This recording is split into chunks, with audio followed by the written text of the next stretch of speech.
Yo, this your boy, Dizzy Wright, man. Shout out to hardknocktv for having your boy in live effect. Peace. I've been rapping all of my life, and I ain't asking y'all for no stripes. I will go toe to toe with any hoe nigga. I ain't asking y'all for no rights. Fuck your platinum plats. If you getting lazy, I'm taking off in your light. Pick up the pace as I grace that fight. Can relate, he a fake cause he ain't that nice. Do you remember a particular song or artist that inspired you to want to rhyme? Oh yeah, Crazy Bone. A particular artist that inspired me to rhyme was Crazy Bone for sure. Bone Thugs and Harmony as a whole, but Crazy Bone just had that flavor. I remember my older brother used to just, we used to all have long hair, and I just remember my older brother walking around with his shirt off, just rapping and shit like he was a part of the group, you know what I mean? And I remember just being at the top of the stairs and like walking down the stairs a little bit and being able to see into the living room, like, look at this fool.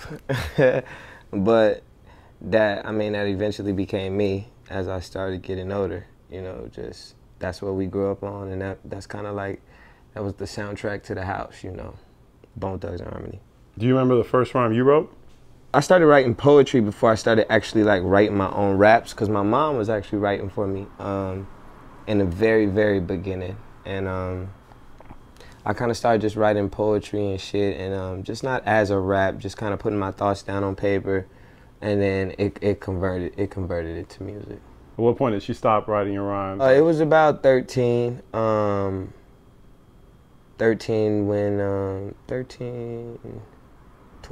yeah. 12 going into 13, the year I was going to turn 13. I was just, it wasn't authentic anymore. Like, we wasn't talking about, it just didn't seem like it was authentic anymore, and it started to matter. At first it didn't matter because my mom had a dream, and I just wanted to help her succeed her dreams. And, you know, she just wanted to be able to help her kids do something in the direction that she was already going, you know. So not only could she work in the music industry, but she also had time to spend with her kids and stuff like that.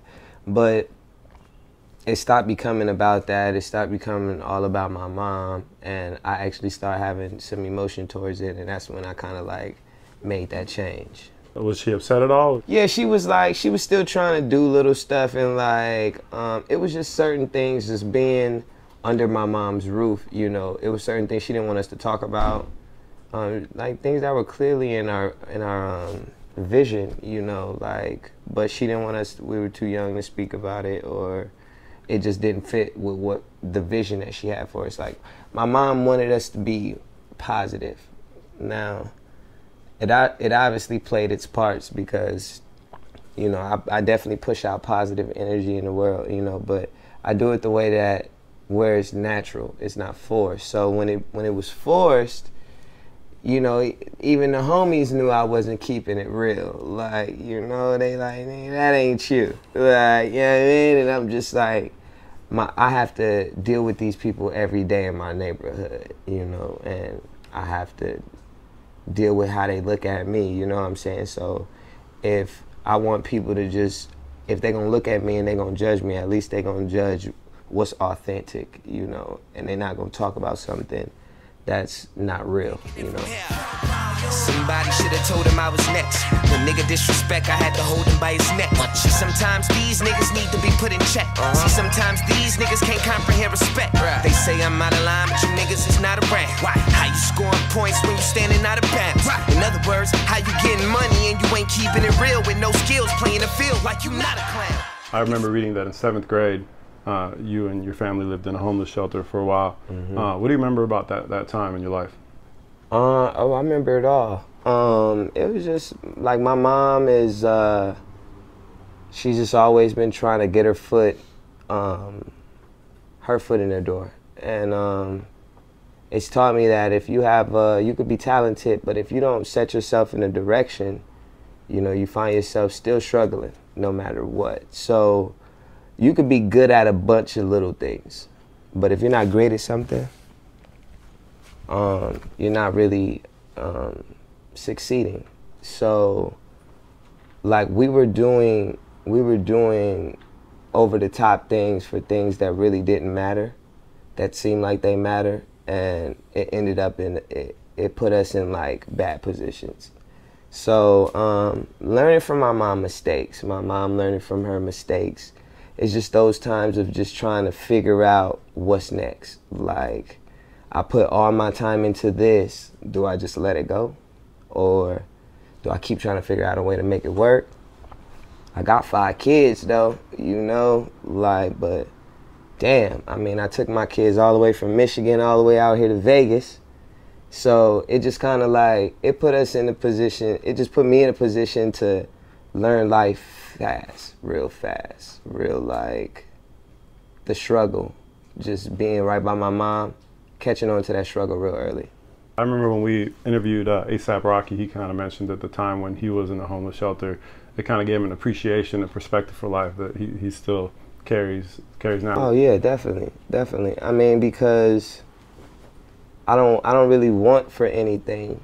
I don't really want for anything. Like, I don't expect anything. Like, when you don't have nothing, anything is cool. Like I said in one of my songs, we were strong when we was weak. That's why I pray before I eat, you know? And shit like that is just like, that's the truth, because it wasn't about material things or fly shoes. It was like, when I was old enough to start getting my own shoes and stuff, that's why I was so into them like that, because I'd never been able to get cool shoes.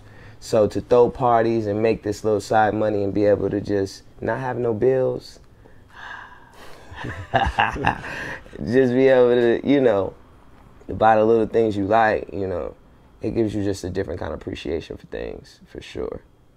Look, my mama told me I could grow to be great. Right. I talked to God and told him show me the way. Look, I took the time to just work on me, and now all the problems I had are just rolling away. Funny how you sit back and you think musically. Looking past the jewelry, all I'm seeing is foolery. Usually I keep quiet, but on the low I did a show and y'all do not understand what these fans do to me.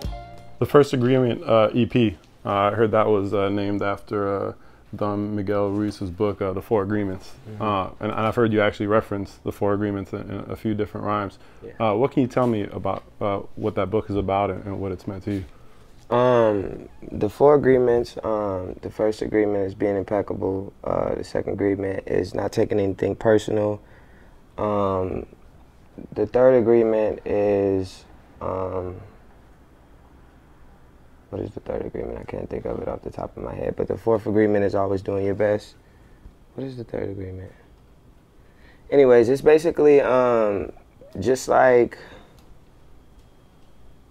bars, life bars, just like shit to just help you out and to just create that heaven on earth aspect of things. Just like being impeccable.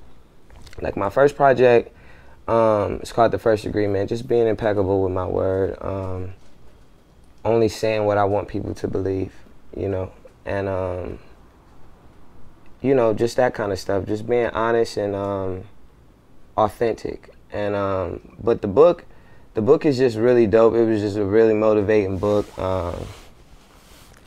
I don't read a lot, you know, but when I do get the chance to read, I always read something that helps me out. You know, I don't waste time on, you know, bullshit most of the time. But just like if you the type of person that just got like a lot of shit going on or a lot of negative people around you, and you're just trying to create that create something different for yourself, it's like a good book to read to start. You know, it's a good outlet to just kind of like help you figure out what's the first moves you need to start making to just start making it so everything isn't so negative. Like, I was just at a point where I felt like I was being lazy, and I felt like the people around me were lazy. I felt like niggas was negative, and then I was becoming negative to the people who had nothing to do with the people who were negative. It just, that shit, it's a domino effect. So if you start like, you know, putting your mind into like a more positive way, it just kind of like works out. It's crazy. That book actually came into my life when I was going through some shit, and it was like I think the agreement where it talks about not having expectation of other people and just giving energy to other people without expecting necessarily stuff in return was definitely something. It's kind of interesting how I've talked to a few people that book has just kind of come into their life right when they needed to hear it. It definitely came in. Somebody just gave it to me, and I don't know. I mean, it's always crazy when I talk to her because I've created a project out of the book that she gave to me, and I always let her know what the book did for me. But hell yeah, I mean, positive fucking feedback, period, whether it's from a book or just from somebody, always seems to do a little something. So if you could just read it in a book and then comprehend it and be able to accept, because a lot of this shit is what people know. You read it and you pretty much, you know it, you know, but it's just kind of there for you to understand it a little better. Stop and it won't stop. Yeah, you rap but you won't pop. It's a long shot. Can't stop and it won't stop. Yeah, you rap but you won't pop. It's a long shot. You niggas got a long way to go, man. Nigga, it's a long shot. Young. I smoked a bomb, it's drove, nigga. I've heard some people compare your style a little bit to Wiz. Do you feel like his music has influenced you at all? I don't know. Wiz has a different subject matter than me, but Wiz is real as fuck. Like, I feel like he's real in all his shit. Like, he's been real from jump, you know, so he's just talking about the shit that he knows, but we come from two different places, so maybe it's a laid-back demeanor or something that people are seeing. The marijuana, the tattoos, like, he became the man. Like, Wiz is the new Snoop Dogg. Can't nobody deny it. Like, big pothead, tattoos, just swag, dope. He's dope, you know what I mean? But, so anybody who comes up with tattoos and smokes weed and is gonna have to go through, though, that's just another wannabe Wiz Khalifa until he creates something for himself, you know? So I definitely am inspired by the way that I feel like Wiz is Wiz. I feel like Wiz is trying to be nobody else but Wiz. So I definitely respect that, but our motives are just different, you know what I mean?